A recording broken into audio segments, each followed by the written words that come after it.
And boom, boom, boom. Here we go. Here we go. 5 p.m. Polish time. Uh, we can start. Welcome, Julie Adams. Thanks for joining me today. It's a great pleasure to have you. I am super, super excited to be here. I'm a huge fan of Surfer, so I'm happy to get Oh, invited to do this. thank you. Thank you so much. Guys, I first heard about Julie. I think that was Daryl Russell's podcast. And there was this one little thing that hooked me in. That was your journey of quitting your job and setting up your private portfolio. And I would love you to say a few words about it. I think like everyone wants to know how to start your own business. Mm-hmm. Sure. So I was kind of in a weird situation where I stumbled into working for a marketing agency. So I had a job working at a movie theater, and I used to basically babysit for my previous boss, and he saw some sort of qualifications to do something in me, and then ended up hiring me to work for his SEO agency. I started off writing content, and over the course of 6 years or so, I worked my way up from just content writer to like junior SEO to senior SEO to basically at the point where I was building all of their campaigns and having people work under me. And as I was doing that, I was literally working 40 hours a week at the agency and then going home and doing more SEO, doing affiliate sites. And about 5 years into working there, I sold my first affiliate site for just over $30,000. Walked into my boss's office and said, "This is real. I just have this money. It's going to get into my bank account. I quit. How much time do you need?" So he basically said, "We need 6 months to transition you out." So during that period, I built up a bigger portfolio. Now I'm doing affiliate full time. So That's fun, because this is really similar to how I started, like from like copywriter, junior mm-hmm. SEO, all the way up to the head of SEO, and then Mm-hmm. boom, a side project of Surfer. And after a year, I left the agency. That was actually pretty bad for the agency itself because Mm-hmm. me, head of SEO, and CEO of the agency's founder, we both left. So you can imagine how bad it was at the very beginning, but it turned out great, not only for us but for the agency itself as well. So yeah, let's talk about the pages we have to roast today. I feel like we have 3 pages to Mm-hmm. analyze, and to the audience, if we have enough time, we can roast the 4th page. So prepare some ideas. I will just welcome everybody. Marcus, Brian, Saif, Anki, Phil, John, Neil. Hello, everyone. Hey, guys. Thanks for joining us today. Let us know, where are you based? Where do you listen to on page roast webinar? And let's get started with the first page. Julie, if you could share your screen, I will just turn it on. Yeah, I am. All right, I have the first page pulled up. Yeah, got it. And everybody can see it. Okay, perfect. So I picked out this page mostly because it is a very it's an average affiliate site, so it's in the realm of what a lot of people have, especially when they're starting up into intermediate. So it's making a lot of beginner mistakes that I see a lot across the board, and actually all of the pages that I'm going to roast today make a couple of these few super common mistakes. So the first thing that I'm going to point out is in terms of the keywords that you're targeting. So if you go up over here into the title tag, best above ground robotic pool cleaner, top 10 helpful guide. So obviously the main keyword is going to be best above ground robotic pool cleaner. So we also look here in the URL, best above ground robotic pool cleaner, and in the H1, best above ground robotic pool cleaner. So what this person is doing with their website is they're essentially repeating the same main keyword, but the issue with that is that you're leaving a lot of space for other keywords. So what I would do in this case is to go into something like Ahrefs and find some long tail keywords that are similar enough to not warrant their own page, but are still relevant to this page, and add them to the H1. So maybe there's something like under $500 or, anti-tangle, something like that. Like certain keywords that you can find within Ahrefs that are similar enough, but still relevant to this page, and then switch up your title tag and your H1 to be different. That way you gather more than just that one term. So maybe this term has 1,000 searches per month or something like that, but the all of the other long tail terms combined could have another 1,000. So by not adding different keywords into your H1 and title tag, you're leaving a lot of traffic on the table. Now, with that being said, you always want to make sure you front load your main keywords. So if you do your research and you find a couple different keywords that you want to add in, maybe take out this top 10 helpful guide, because that's not anything SEO wise that people are going to look at. So that's the first thing. And the second thing with this, I'm just going to kind of cruise through this page. I looked at it a little bit, but I didn't do anything too in depth. The first thing that I personally don't like to do is linking to another page immediately, because people are coming here for something specific. Yes, you want to have your internal links to pass, relevancy and link juice from page to page, but you don't need to do it like in the very, very beginning, because that's just going to confuse people and they're not going to click on it. And cruising down here, I think the intro is too big.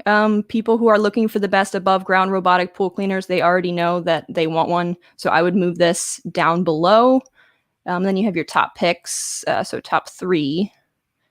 And then you repeat them again. So I would probably move this information up to the top so that people know that they've arrived in the right spot. Because right now what you're telling them, something about in-ground pools, and then you're talking about why robotic cleaners are even important, and they already know all that stuff. So hit them with what they came for above the fold. So with that being said, maybe this image is a little bit big. You want to aim to basically satisfy their intent at least a little bit, let them know they're in the right place somewhere above the fold. So keeping cruising here. For me, it's like the customer journey is not really covered. That's why I picked this. It feels like a very generic affiliate site. And then also, big pet peeve. If you're doing the Amazon affiliate program, don't tell people that they're going to go necessarily to Amazon. Now, Amazon does have some rules that it has to be apparent where they're going, but the button doesn't necessarily have to say Amazon. So by doing this, you're basically telling them, I can find this product on Amazon. I don't have to click your link. So this person could go through and make a purchase and you not get any commission off of it because you basically told them exactly where to go with the Amazon and Prime here. And then I would make these either like jump links or either links to Amazon. I personally like jump links because then you can get some more stuff in the SERP, some SERP features and stuff like that. This is probably, it's an Amazon link. Keeping cruising here. Again, with the call to actions, like I think this is probably generated, by the Amazon API. So it is easier to do it that way. It's kind of the lazier way out. If this is a page that gets a lot of traffic, you would want to optimize it more for conversions. So it looks like your color scheme is, I guess, blue and yellow. So maybe like a red call to action would be better than just the check latest price on Amazon. That way it pops out on the page. People should be able to know what your call to action is without having to search for it. So within, I think, 10 seconds is the minimum that I go by. Somebody should be able to scroll on your page and know what you're trying to get them to do. Just keep cruising down here. Yeah, I mean, this all looks pretty standard, right? Yeah, like I would say fancy. Yeah, I mean, the page loads fast, and I would put page speed above. Actually, let me tell you. Metrics not available, of course. Yeah, it is fast. Under 2 seconds. Okay. Yeah, pretty fast. Yeah, so I would definitely move some of these buyer intent things further up on the page, make the call to action something that's more apparent. This chart here, the pool size, cable length, walls, and water line, make sure that other people are using those same types of data. If they do have a chart, you want to make sure you blend in, not too much. What's interesting here is it's probably from an issue with the API, but the one that you're promoting doesn't have a star rating. And yes, you're saying the best overall, and you don't have a star rating. So I don't know if that's got to be from the API.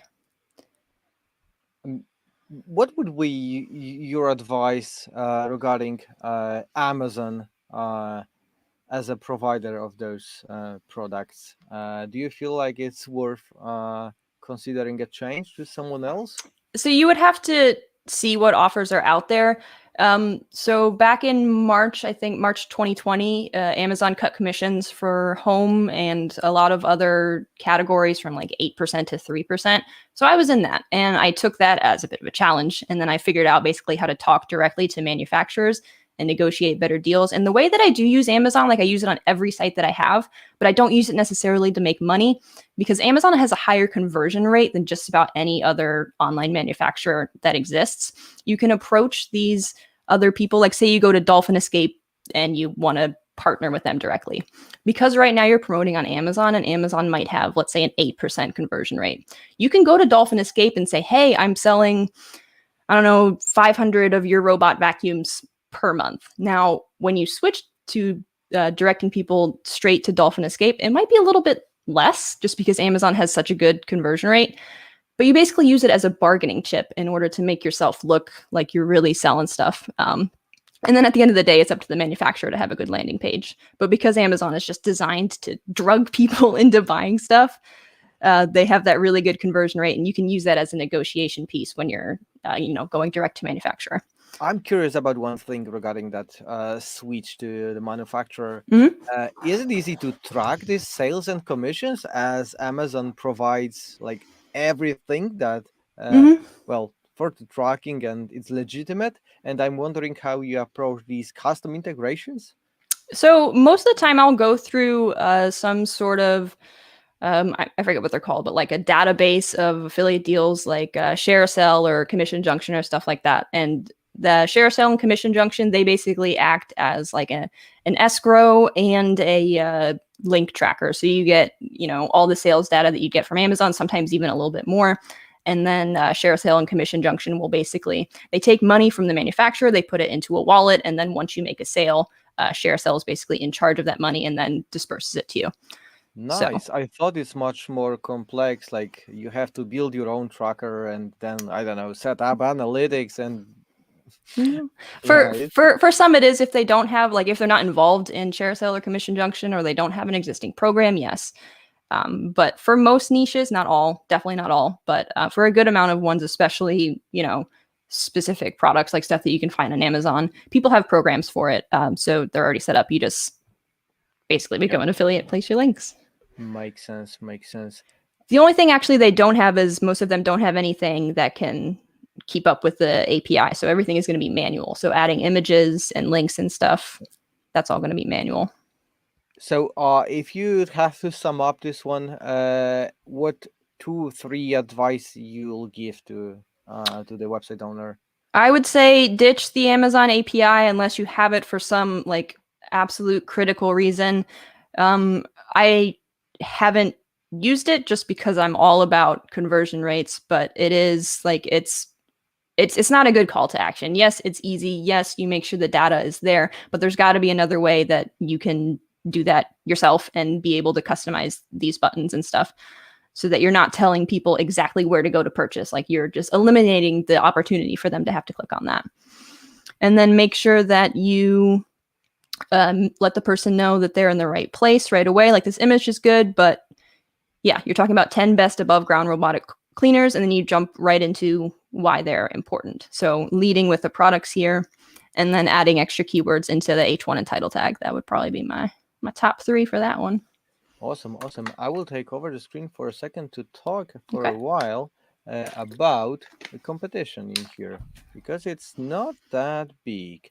I mean, we have Amazon, that's fine, but we can easily exclude them from the analysis. And we have some domains like 2, 1, 1. Okay, there's a 6, there's a 4, but in general, it's not a super tough competition. And the page is ranking already 86. I know it's low, but it's better than nothing. And it means that Google already indexed it as Mm-hmm. a potential answer for the best above the ground robotic pool cleaners. The thing I would try to take advantage of is even though it has 69 score, I found quite a lot of these terms Mm-hmm. that really would make sense. Like above the ground swimming pool is an extra adjective. I know, above the ground versus regular swimming Mm-hmm. pool, but everyone from the top 10 mentions above the ground swimming pool. So it will be really not the great idea to not have it. Like, was the sanction like in ground versus above the ground, about some hyper brush active scrubbing brush? Some people may be looking specifically for the robotic vacuum cleaner Mm-hmm. that has this hyper brush active scrubbing brush. So it can be like an extra set of terms that you can actually start ranking for, and I'm 100% sure that robotic cleaner that has this hyper brush active scrubbing brush Mm-hmm. will first convert like hell, because they really know what they want and they Mm-hmm. find it, they read it's all right to have it, it's great to have it actually, so they literally buy, and the competition for such a little keyword will be extremely low. Maybe there will be like manufacturer who can't supply directly to the clients, and then you, which is easy win. So I would definitely try to find some nuggets in here, not only regarding the making the content comprehensive and Mm-hmm. well explain every single thing, but even the vinyl pools, right? I can imagine that people are afraid if this robotic cleaner can damage the vinyl pool, and Yeah, you that's a don't good mention point. it. Yeah. Let's see. I will just check out the example.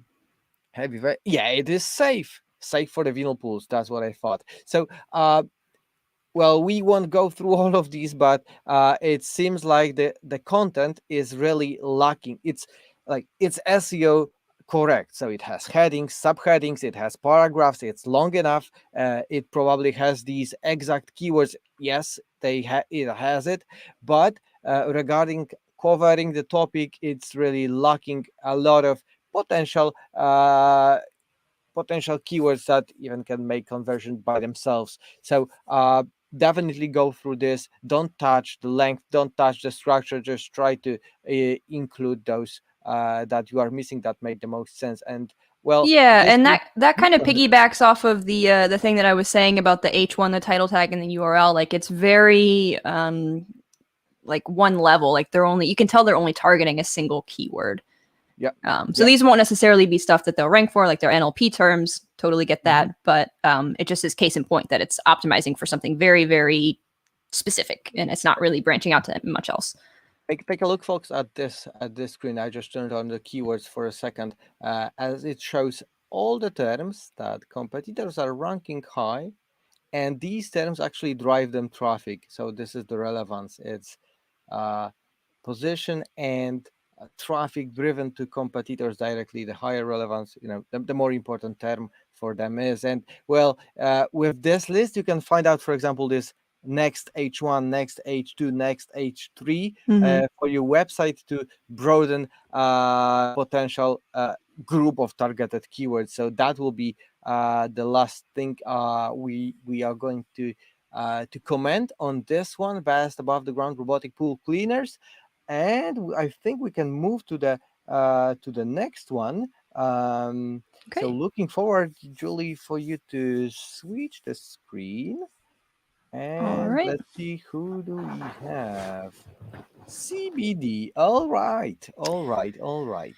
Yeah, so this one's gonna be a little rough for the site owner. I don't know the site owner, but CBD is probably one of the most competitive niches that you can get into in terms of people who know about it, SEOs that know that it's good money, and just the amount of websites that exist that are going after this. Because CBD, you can get 50, 60% on selling these things, so it's really, really appealing. So you have a lot of heavyweights in this niche. And to be honest, like this is not a really heavyweight looking site. So the first thing that I'm looking at is that you don't actually have a logo. It's just the words. So with somebody who is coming here looking to buy CBD gummies, they kind of feel like they're on some random site. Like there isn't really a warm and fuzzy feeling about it. Like you don't really come across first impressions as any sort of expert. Now, aside from that, I was reading through the content here, and the first thing that I saw was similar to the last one, where they're adding links in the beginning paragraph. Normally, I stay away from that. Just you want to keep people on the page that they're there for. So I would add internal links probably lower down. Looks like you're repeating the same image. This is probably WordPress, so this is probably the featured image, and then they added it into the builder here. So I would either take it out of the builder or disable the featured image because you're doubling up on that. And then the content is just really, really low quality content. So if you read this to yourself here, CBD gummies for sleep are explaining here. So that's your first sentence. That's your first impression of somebody's going to get when they come to this site. And it's not correct English. So the first thing that I would do is find pages that you have potential, like stuff that may get traffic, and, you know, revamp the content, still keeping it optimized, but revamping it so that it actually makes sense. So when it involves convenience and simple use, there's not much which will compare to CBD gummies. Like this very much reads like, if not spun content, like something that you paid $5 for. So that's the first thing. And then again, the same mistake as the last one. Let's talk about WordPress's entities, categories, recent posts, generic stuff, November 19th, 2020, author page. Is it clickable? Can you click on the author page? Or on the date? Yeah, you can. Ouch. I feel yeah, like I normally don't content. index these sorts of things anyway. I'm just kind of curious. Yeah. So it's just a blog. It's just a blog roll basically. Too bad. So again, the same mistake that the other person made, where you're not leading with products, you're leading with informational content. So these people are coming here to find CBD gummies, and you're leading with CBD gummies are explaining here. Like, it just doesn't make sense. So what I would do is have some sort of list that tells you, like, how far do we have to scroll down before we actually get to the first, like, okay, I'm counting the scrolls. 1, 2, 3, 4, 5, 6, 7. So 7 full scrolls before we actually get to any sort of product. So in terms of converting, that is not great at all. So I would definitely move all of this content below, maybe have some sort of chart, and then go into the products first and foremost. Same mistake the other guy made, view prices on Amazon, like you're telling people exactly where to buy it. And no offense to this person, but why are you promoting a CBD on Amazon? Like, you're going to get 3% when you could be getting 50% with somebody. So that would be a big thing in this niche. Like, the commissions are so high. The only reason I would use Amazon is to get traction. So I'm assuming that's probably what they're doing here. Keep cruising here.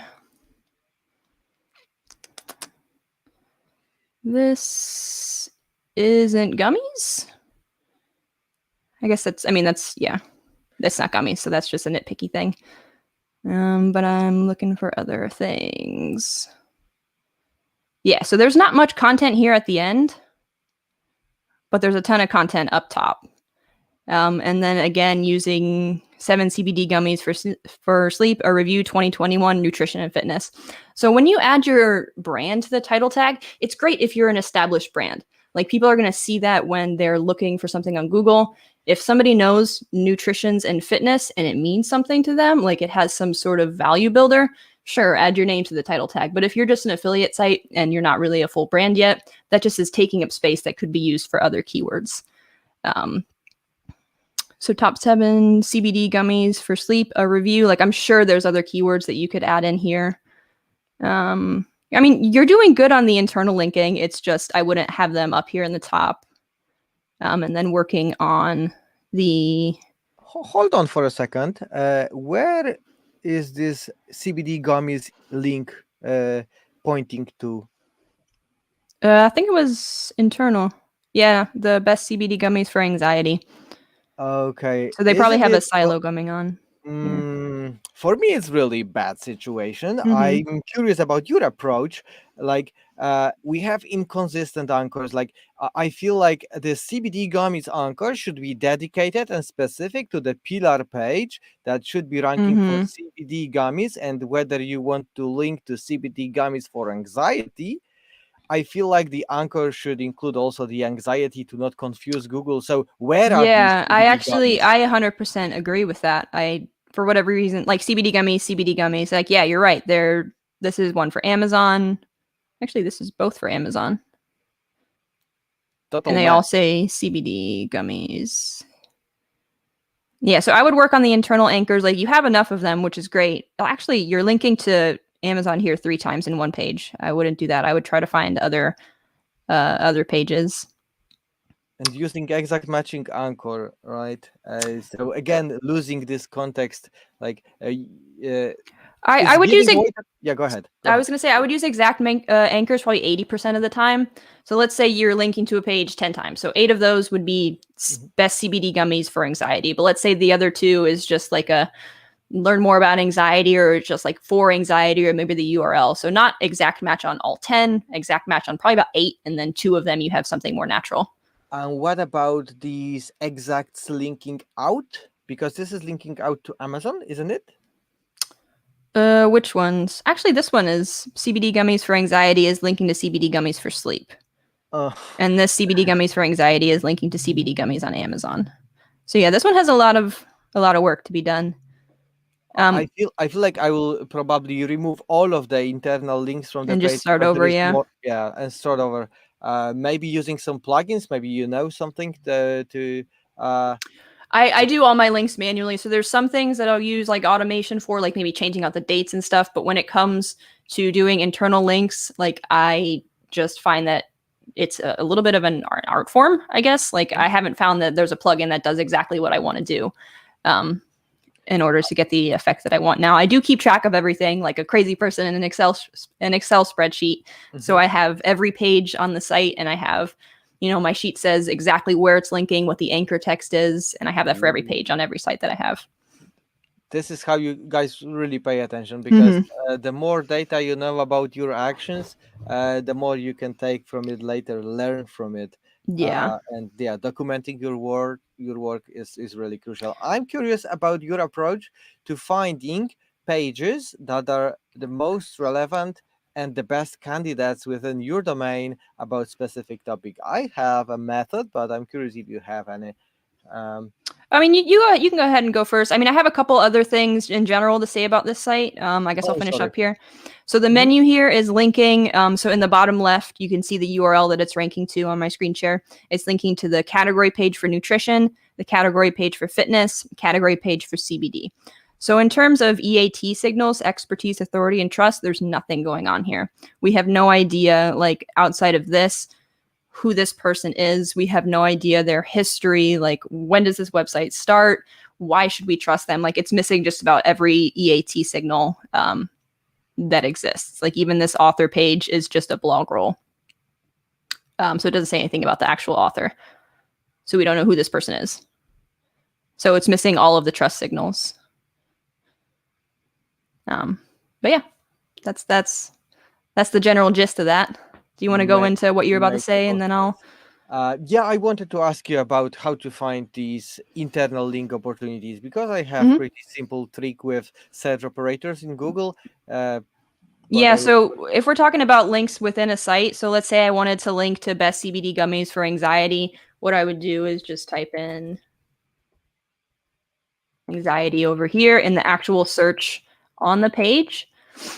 Now, obviously, I would make a silo first. So when I'm doing the keyword research, I would probably come up with pages that it's all about gummies. So I would interlink all of my pages that are about gummies, and that's just based on the silo creation and the research. But after that, I type in the main differentiator of that silo. So all of the silos are about gummies, but this specific page that I want to link to is about anxiety. So I'll search for that on the website, and then see, we have CBD oils for anxiety. I would add a link there. CBD balms, they probably mentioned the term anxiety.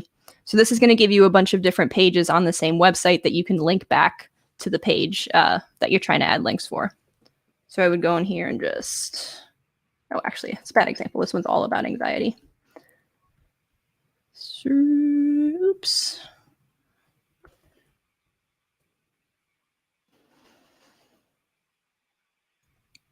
So like this best CBD balms. On the surface, it doesn't necessarily look like it's about anxiety, but something triggered it. So maybe add a link here on anxiety back to your gummies for anxiety or something like that. So that's the way that I do it. Make total sense. I would just share my tip. I thought we will overlap, but then... Do you want me to stop sharing screen now? No, that's fine. That's fine. I would just explain. I use the site colon method. So I type a site colon the domain and then space and then the keyword. So the first one is the page that is dedicated to be ranking for the keyword, and the next pages are like for Google the best candidates to replace the one that if the first one if it was missing, and I just use those second, third, fourth, fifth, and up to 10th page as internal link opportunities. Yeah, That's pretty that makes a simple lot of and sense. really similar Yeah, to very what similar. you showed. You use Google, I use the website. I would Yeah. probably, I'd integrate that into what I do because what's important is what Google sees as relevant. Maybe these pages that I'm adding maybe not even be indexed. Who knows? Oh, Um, yeah. so yeah.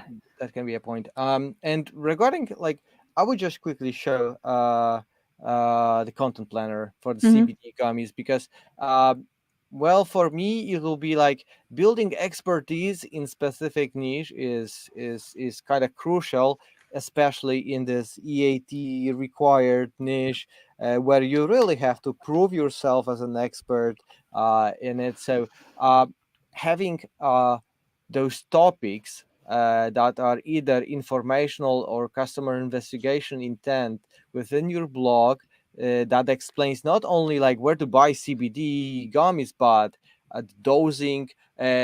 Does it get you high? How long does it stay? Well, kind of related, at least Google thinks it. Uh, oils effect, drug tests, sugar-free stuff, and yeah, this is perfect. Like for the siloing, it should be like a smaller page under the CBD gummies, specifically about sugar-free. This is actually hemp. Hemp isn't like a weed. I don't know. I think hemp is the term. I'm not 100% on this, but I think that is the Amazon friendly term. So I don't know that Oh, you can sell CBD on Amazon. I think you can sell hemp. okay. Yeah, but anyway, I just wanted to point out that building this strong silo of those really relevant topics and then internally linking, creating some sort of a hub will be beneficial for this page to build this initial momentum. And maybe in a year or two, because this is the amount of time we are talking about in CBD niche, uh, it can be ranking for the CBD gummies because, like you said, the more money in the niche, the harder it is to Yeah, and the search volume is absolutely astronomical. Like it's really really competitive, but I'm like if you just are to look at a couple of keywords like compared Mhm. to just every other affiliate niche, like looking at CBD pills there, I saw like 16,000 per month, which I mean it's, it's not blowing the doors off, but it's more than a lot of other niches. Yeah, hemp gummies Yeah. total it's 17,000, 17,000. so like Yeah. you have six so yeah, pretty big keywords, and maybe targeting like a hemp gummy beers 5 milligrams Mhm. along with the 10 milligrams, that could be probably easier, but those big brands I think already cover them with those specific landing pages or product pages. I And would say they probably the bigger brands are probably ranking for like their main page. So if Mhm. you come across a keyword where it's all big brands and they're all just like best CBD gummy bears, but none of them have like 5 milligrams in the title tag, it's just their main page. You can beat them on relevance where they beat you on authority. Oh yeah, So when you're doing your that's research there. That's a great tip. That's a great tip. If we had difficulty here, that will be even better. But with this low search volume, you can basically go research them and find out whether the competition is Hmm. big or not, or if at least if they cover it in title. If it's in title, then they target it. If it's not, well, that's a potential opportunity. Yeah. So yeah, let's stop here and move on to the next. Because of Matthew Woodward, I used to say a victim, but it's not a victim at all. It's like I would say it's a winner of this. It's like a free audit giveaway, really. Yeah. So it's definitely not a victim. So let's move on to the next one. All right. So the last one I have picked out here is one about VPN services. So topvpnguide.com. Again, this is another pretty competitive affiliate niche. A lot of these will pay recurring commissions. So you make it once as long as they keep the VPN. Like this obviously isn't everybody, but a lot of times you get recurring commissions on stuff like this. So my first instinct when I look at this page is it looks like a PPC page. So you have best 5 VPN services for iOS, iPhone, and iPad in 2021. There's no introduction at all. You just jump into conversion, which in terms of basic conversions, like the main color is blue. You've got a nice orange. I would maybe do red. I've heard that orange is not great for conversions, but neither here nor there. But it just feels more like it's a PPC page, like something that's really, really optimized for conversions and not necessarily optimized the best for SEO. So again, we're going into this informational content that doesn't touch on the main keyword. So top 5 iOS VPN apps. We're going into, according to the VPN report, there's 480 million, blah, blah, blah, blah, blah. Like, this is just all information about VPNs. So people are coming here, yes, to get a VPN. They know that VPNs are important. They're just looking for somebody to tell them what VPN to choose. And yes, you've done this up here. But again, it's like too much geared towards the visitor and not enough geared towards Google. So what I would do here is probably add an introductory paragraph that mentions like answering the query as part of a sentence. So when we were looking for the best 5 VPN services, we determined that NordVPN is the best VPN for iOS. So in that single sentence, you repeated the query, but you also answered it. You told Google, this is a page about the best 5 VPN services. What is the best VPN services? NordVPN. So Google's able to understand that you're answering the query when you basically format a sentence like that. I haven't looked at this yet. So iPhone and iPad. I don't know if there's more keywords. This is probably the best out of the 3 in terms of doubling up on H1s and title tags. So this one says iOS VPN in the title tag, but we have iPhone and iPad here. VPN for iOS. Top 5 VPN apps, VPN services. So there is a little bit of variation there. So I haven't researched this, so I don't know if there's more. VPN for iPhone is the best, and then we have those questions like what is the best for iPhone, but it all says about iPhone. iOS is definitely not in the top. I'm still scrolling. Is it less competitive though? Like are they going after it because it's easier? Maybe iOS VPN is like 3,000 searches monthly in the US, while the others are like 30,000.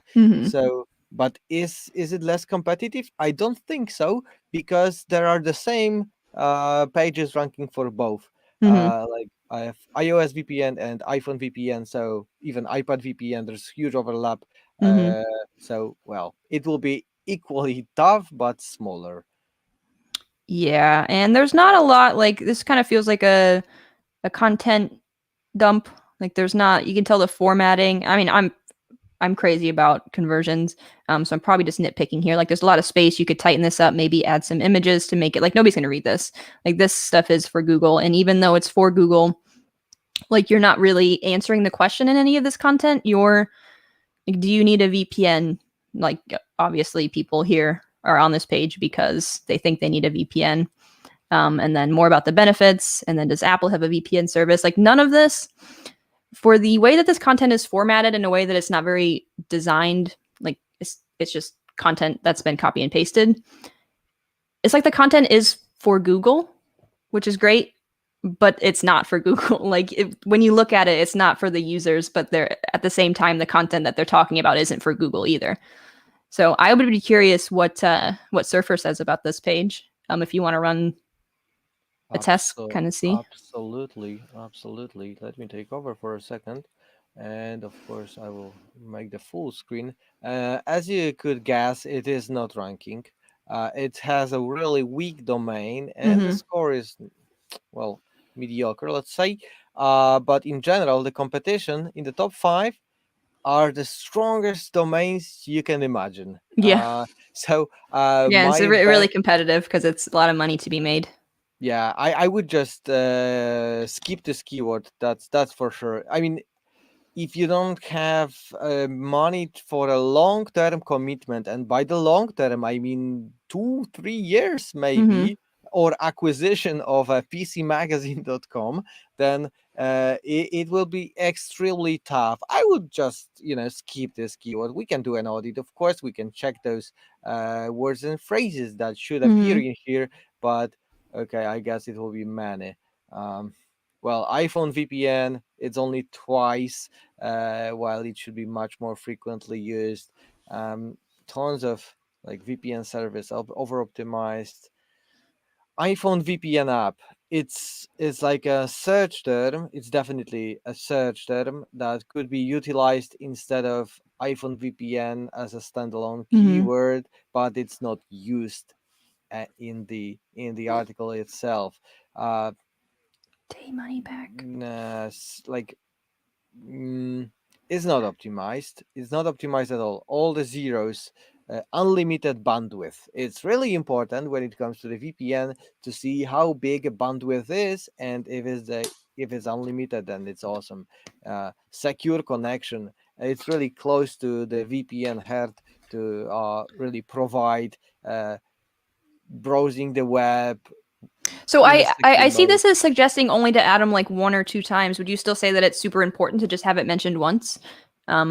Yeah, because the relevance is high. It Okay. means that competitors among the top 10 used it, like 90%. It's like 90% of the top 10 use the term, which makes it really, core of.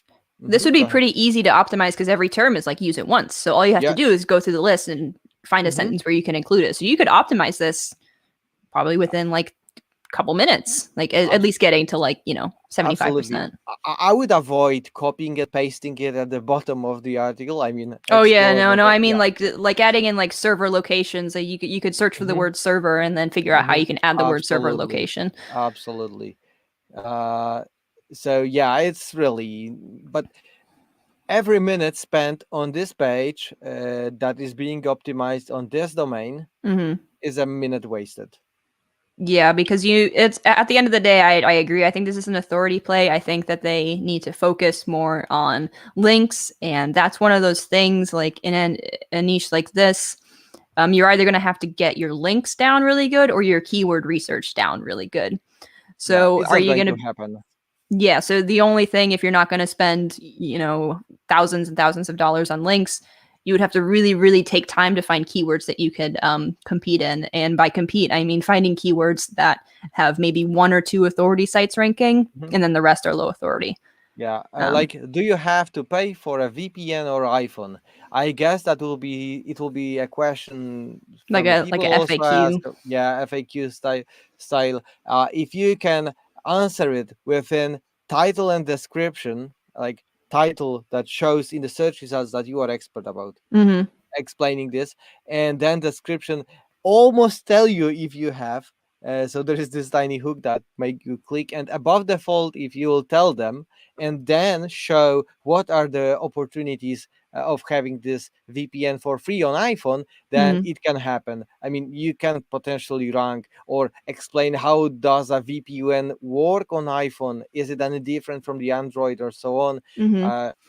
So I would probably tackle these smaller pieces specifically, and start from the ground up, like from the bottom, from the very bottom with the new domain. It's I don't know. I mean, the domain is, topvpnguide.com. I mean, it's a partial match.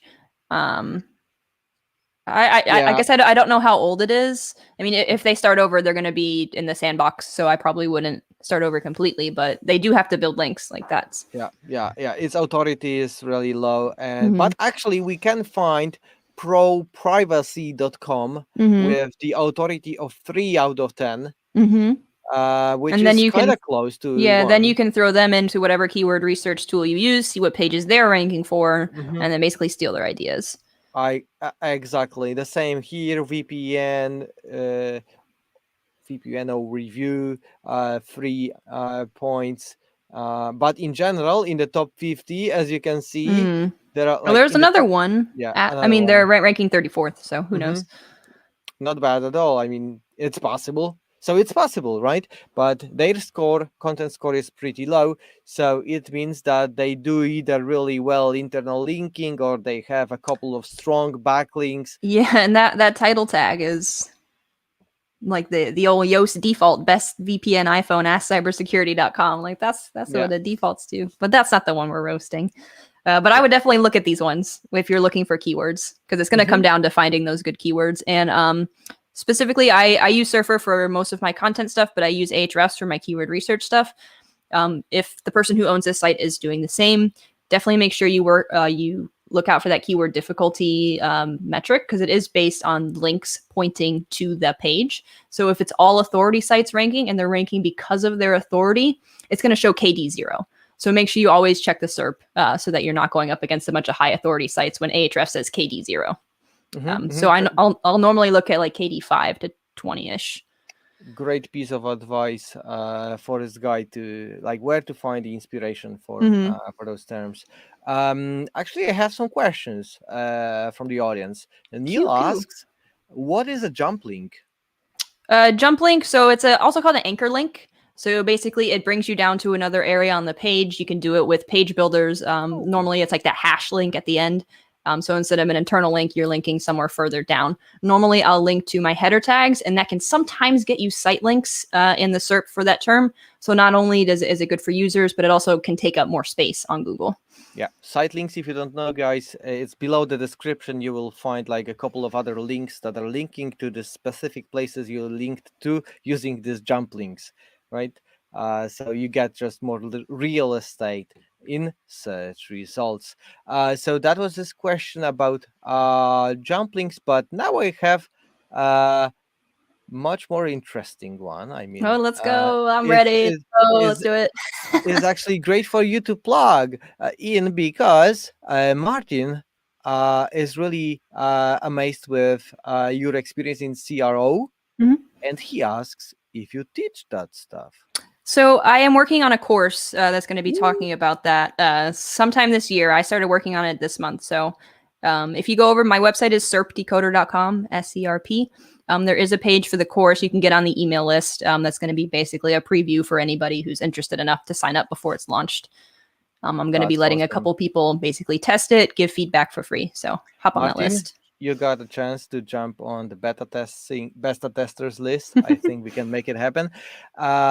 Any other questions from the audience? Do you guys want us to analyze something like real quick? We still have 13 minutes and we run out of prepared analysis. So it's your 5 minutes to pick something for us. It can be something tough. It can be something easy. It's your call. Yeah, there's a question. Do you use AI in content writing? So the biggest AI, if you want to call it AI, is stuff like Surfer, like stuff that will, like, I'm not like this guy has a great tool. I'm not on here promoting him on his own channel, but it is a great tool. So it's not like a robot that writes the content, but having a tool that will analyze the content that exists and tells you what to do is the way to use any sort of AI, if you want to call it that nowadays. So there's different variations, like Surfer is great, but there's other ones out there as well. But definitely Surfer makes SEO easy. I guess that was a question about GPT-3 or stuff like that, but from your answer, we can definitely say. Yeah, I don't do any sort of spun content or robot content or anything like that. I mean, you can rank with that stuff, but it's not going to convert. Like, hooray, you get a ton of traffic, like pat yourself on the back for that. But are you making conversions? Probably not. I'm pasting your website on the chat because people ask for it. Okay. But well, I checked it out and I had to check contact to see if it's really yours. You don't generate any leads through that page, aren't No, you? honestly, like my own brand is my back burner. I do mostly affiliate stuff. Yeah, this is like yeah. It's so like Kirsty yeah. G, John D, Allison F. That's cool. Yeah. Oh yeah. My own website is like the chef eats last sort of deal. Put all my energy into my affiliate sites. Another question. I like these questions.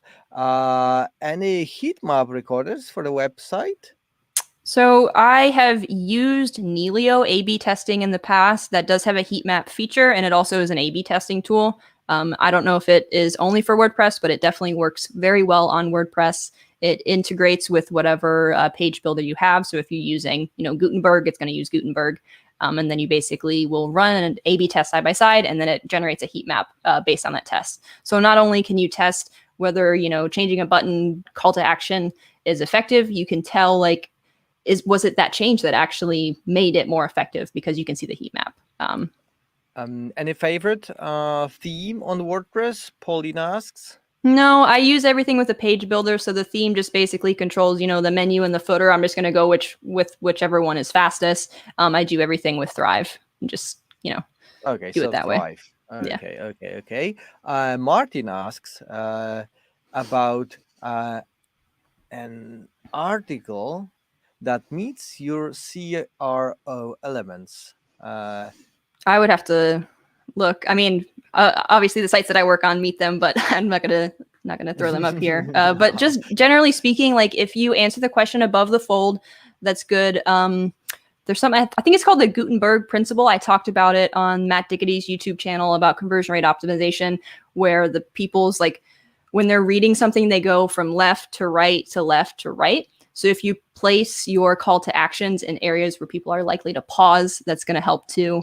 And then also having good button colors and the content that surrounds the call to action is important as well. So it's not only about design, it's a lot about content too. Is this the video on Matt Diggity's channel, how Julie Adams... I think that's the interview. I want to say it was like okay, conversion rate optimization tips or something like that. This is the one that Google pulled up after I searched for Julie Adams CRO. Yeah, there's a couple videos on there. I think one just launched today. The first of them are about conversion rate optimization. So that's like an over-the-shoulder look. How to create sales funnels? That's not this one. I bet you guys can find it on Matt Diggity's channel. I will just share the channel later in the description or somewhere here in the chat so you can find it. I can see your face in more places than just one video in here. Did you start any cooperation with Matt recently? So him and he's just been kind of boosting me, I guess. He was nice enough to give me an opportunity to do some videos on his channel. So that's been really great in terms of getting traction to do some more branding stuff, but no official partnership, just kind of making content. I make him content, I get exposure. So it's kind of like a back and forth deal. Yeah, win-win situation. Another question. Can you please repeat the A/B testing tool? Nelio, Nelio. Again, I'm not an affiliate with them. I'm not the best at spelling, so I'll just search it. Nelio. No. Nelio. You will get it, guys. Okay. What? This is funny.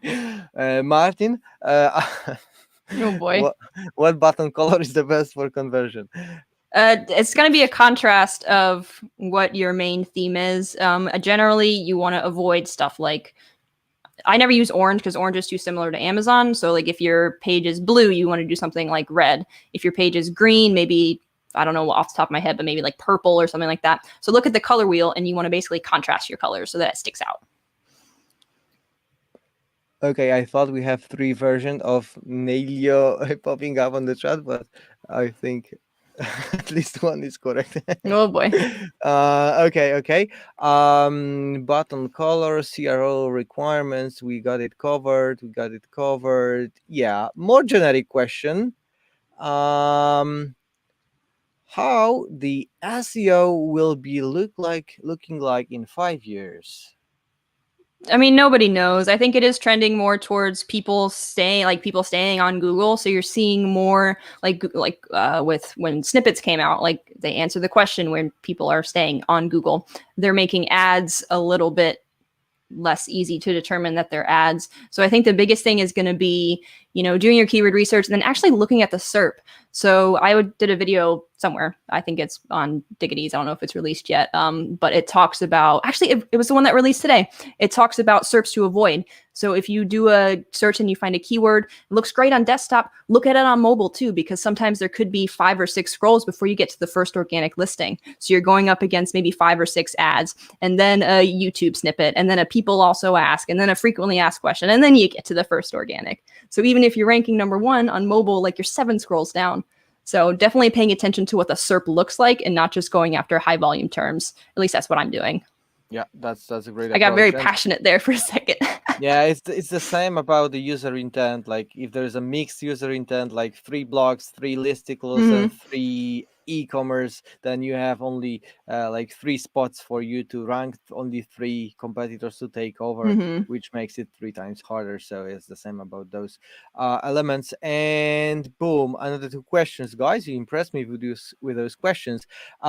Stock images, do you use them? Sometimes, yeah. If I don't have something that the manufacturer has approved or I haven't taken photos myself, definitely not anything from I forget what they're called, like Pixabay and stuff like that. Mm-hmm.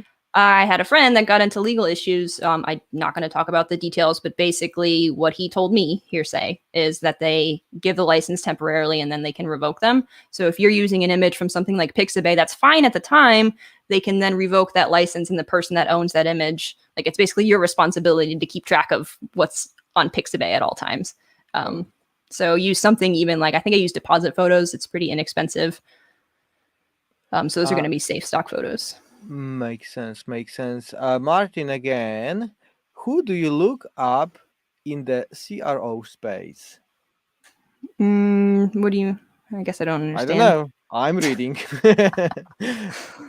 I guess who do you follow? Maybe I got who a is lot of worth? my yeah, I got a lot of my information from Matt, and then I just kind of tumble rolled from there. So I like to do my own tests. Yes, I have a small portfolio, but someone else's tests, they're not going to be the same, and it's not the same niche, it's not the same website. So you find tips from experts. Like I would say, Matt Diggity is a fine place to start, but then run your own tests and learn, because the more stuff that you do yourself, the more instincts that you're going to build up over time. So you're not just waiting for the guru to release their next video. Like you have your own thoughts that you can Yeah, and get I feel information like from. CRO for affiliate stuff will be like way different than CRO for I don't know, SaaS products, right? So Yeah, uh, exactly. So it changes, and it's very site specific, and it's also very niche specific. Like if you go into the marketing niche, for example, like they're onto your tricks. So everything that the marketing gurus may do on their site could be the opposite of what you do on an affiliate site, just because people who are in marketing are onto all those tricks.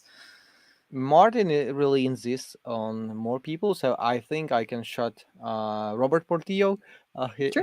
His work is really great about CRO. Definitely go check him out. And another question. Boom, Joseph saw the passion there. So yeah, really, you're natural. Uh, can I use translated article to rank the website and then optimize it with server or maybe something else? Again, yes, technically it can rank. A lot of those tools are great, but it comes down to, is it going to convert? So again, pat yourself on the back. You're getting 1,000 visitors a day, but you're getting one sale every 2 weeks. Like, Yeah. like you can rank, yes, but you're still going to have that human element, that sales element at the end of the day in your content. If your goal is to acquire a place where you can put relevant internal link, Mm-hmm. that's awesome. If you want to bug your money page with something relevant, then Mm-hmm. great. But if you want to sell through that page, then well, not so, uh, not the best idea. And I had another really term that really fits this thing. It is semantically correct article. This is what you are going to get. It will be semantically correct. Mm-hmm. So, including all of these entities, all of these terms in the right places, structure, everything, but lacking creativity and this Mm-hmm. human part of every single piece of content on the web, which Mm-hmm. is crucial to make sales. And there's also a copywriting tip that I learned. It's like you can say the same thing, but say it in two completely different ways and evoke a completely different emotion. So I'll use an example for acne medication, like something people really, really struggle with. Like if you have acne, like you need to find a solution. So let's say you have a page about acne treatments and you're leading up to your call to action. You could say something like XYZ product is great because it includes this ingredient. And that's a very neutral, positive way to say something. Now, you could say the exact same thing in a different light and evoke fear. So, what you could say is XYZ product is the only product on the market that has this ingredient. If you don't buy this product, you're not going to clear your acne. So, I'm scared. you're saying like basically the same thing, but you're saying it in a completely different way. So, you can play around with basically your It tone and what pushes back emotions you from that evoke. button. You don't want to click it just because of that Because it's fear. too scary. It Yeah, was maybe a little overzealous, but you get what I mean. You can say yeah. the same thing with different W- emotions. with the right amount of people visiting your page, you will definitely see the difference Hmm. in sales. I think that's the last question Cool. because it's an hour. So yeah, definitely the last question. How many people do you have in the team? Me personally, or Yeah. we're talking, I guess, yeah, questions for me. So I have myself, two VAs and two writers. So I have a small portfolio. Again, I do affiliate full time. It's enough to make a living and then some. But I like to keep it really small. I'm more interested in having time to enjoy life than I am about scaling into being this huge business. So it just means Oh, some VAs. that's really nice. That's really nice. Mm-hmm. Martin, I'm really sorry, but we have to skip your question, and I would be grateful if you could, Julie, jump on this thread later and answer Yeah, Martin. And I 100%. just wanted to thank you, everyone, for being with us today. Over 50 people all the time on Facebook, on YouTube. Really appreciate your presence, Julie.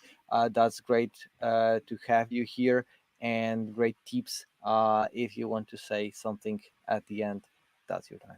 No, I mean, I'm happy to be here. I'm all about, spreading the wealth of knowledge. This lifestyle is great once it hits. So there's no real easy way out. Like with this, specifically with affiliate, like the guy was talking about AI content. Like at the end of the day, write content that's going to convert. Like if someone's going to sell you a link for $30, like that should be suspicious. So it's one of those things where you have to invest in your website, treat it like a business, and then you'll have a business. So that's my Okay, 2 cents. thanks again, and have a great day, everyone. Thank Cheers, you. guys.